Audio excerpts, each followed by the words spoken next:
The Civil Asset Recovery and Unexplained Wealth Bill, the Whistleblowers Act, they are proposed pieces of legislation that, when passed, will give teeth to the United Nations Convention Against Corruption, otherwise known as the UNCAC.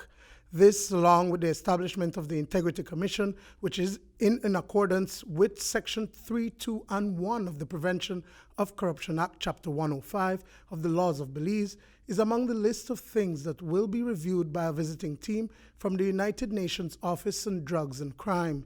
We look forward to very fruitful deliberations and a constructive dialogue with all of you, with the different participants over the next 2.5 days.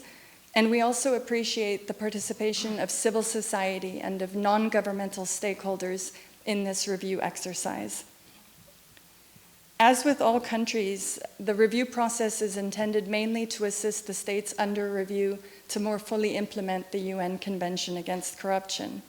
As such, the observations may shed light certainly on successes or good practices when it comes to implementing the convention, but also perhaps on areas where additional work may be useful or necessary to more fully implement those principles. CEO in the Ministry of Constitutional and Political Reform, Rolanda Zatina, says that the anti-corruption initiatives and mechanisms are paramount to fostering national development. Our ministry has been arduously implementing measures that will lead to the implementation of UNCAC.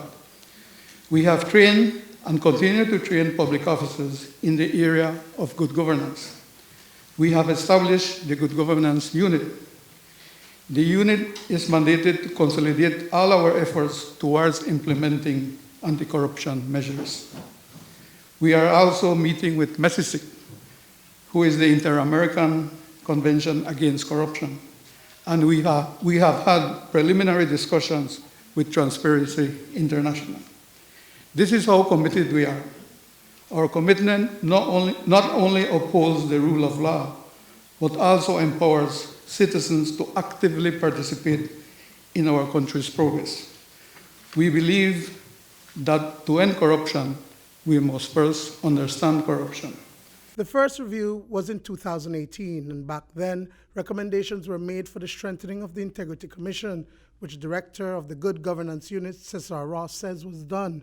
In this second cycle review process, the visiting experts are from Uruguay and the Marshall Islands. They said that what government needs to do is take the steps to make the Integrity Commission a much more functional and operational entity as such.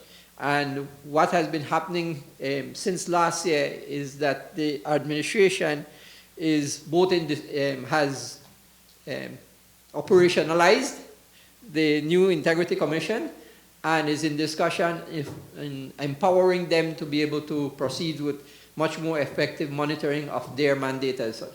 This second cycle is focused on Articles 5 to 14 of Chapter 2, preventive measures, and 51 to 59 of Chapter 5, asset recovery of the United Nations Convention Against Corruption as such. During the course of the next 3 days, many questions will be asked. Much will have been clarified, and Belize will be that much closer to fulfill the implementation of the United Nations Convention Against Corruption. Duane, Moody for News 5.